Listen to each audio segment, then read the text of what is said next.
Hi, I'm Jordan Rapp, six-time Ironman champion and first endurance athlete since 2008. I'm here to give a brief recap of my race day fueling in Mont Tremblant. A good breakfast is the most important part of any race day fueling. With a good breakfast, you set yourself up for success with the easiest calories that you're going to be able to get all day. Breakfast is the only time that your body isn't going to be competing for resources. So your gut is able to digest a whole lot more easily than it would be during the race. Because of this, I find that it's a good time to try and get in some fat and protein calories, something that I have a hard time doing at race intensity. One question that I get asked a lot is, why do I have Ultragen during my breakfast? Isn't Ultragen a recovery product? It is, but at its core, Ultragen is really a great mix of complex carbohydrates and good protein, something that I do struggle with during the race. Protein is important because it's a great long-lasting calorie source that doesn't burn quite as quickly as carbohydrates, and there's also some evidence that it helps with your brain's sense of fatigue. When you have protein in there, it sort of helps your body to kind of maybe not feel so tired versus just strict carbohydrates.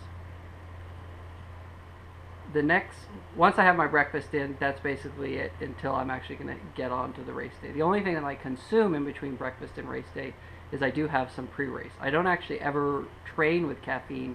I find that I'm pretty sensitive to it, and even a little bit can affect my sleep. But on race day, that caffeine is a huge boost. The one thing that I do vary with the way that I take pre-race is timing.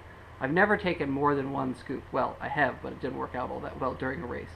So I've been doing one scoop for a while. But I take that one scoop at a different time depending on the kind of race I'm doing. For a half Ironman, I like to get that hit of caffeine really right from the gun, so I tend to take the pre-race about an hour before the start.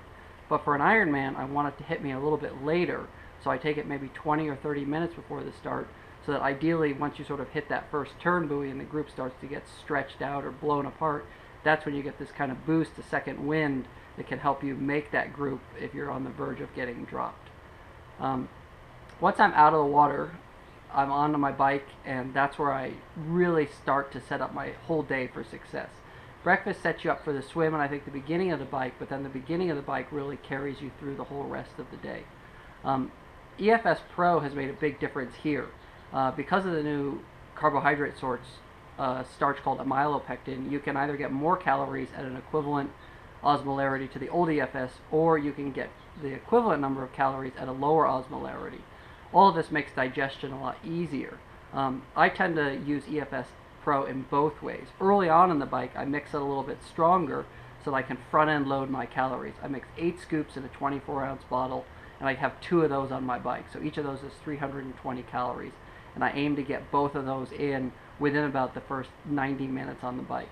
From there, I'll rely on on-course nutrition a little bit until I can hit special needs, where in Mont Tremblant I had 2 21-ounce bottles mixed at a lower osmolarity so that later in the race when you're getting tired, it's probably a little bit hotter out, it's easier to digest. And so I did the sort of standard osmolarity of 6 scoops, giving you 240 calories per bottle.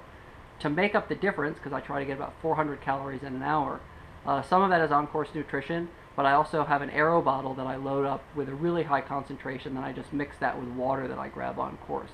I put about 10 scoops in a small aero bottle. It's about 18 ounces or so. But I use water to dilute that down to something that's a bit more normal in terms of osmolarity. Unfortunately, at Tremblant, I lost that aero bottle at an expansion gap that cost a lot of other people bottles too, so I had to rely a bit more on on-course nutrition, but still the bulk of my calories came from EFS Pro.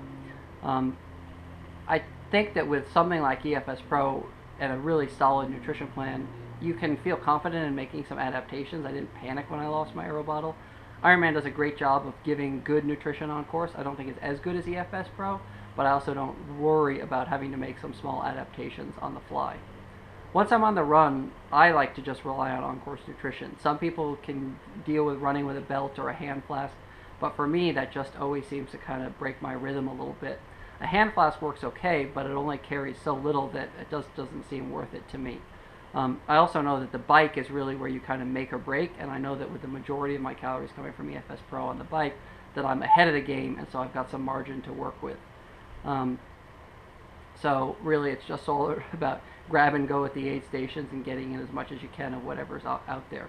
The biggest difference really, though, I find with the EFS Pro and Ultragen is really in training. The old saying is, train hard, race easy, and that's a whole lot easier when you've got the best products out there fueling you. So thanks to First Endurance for making me train hard and allowing me to race easy. It certainly was a great day out there.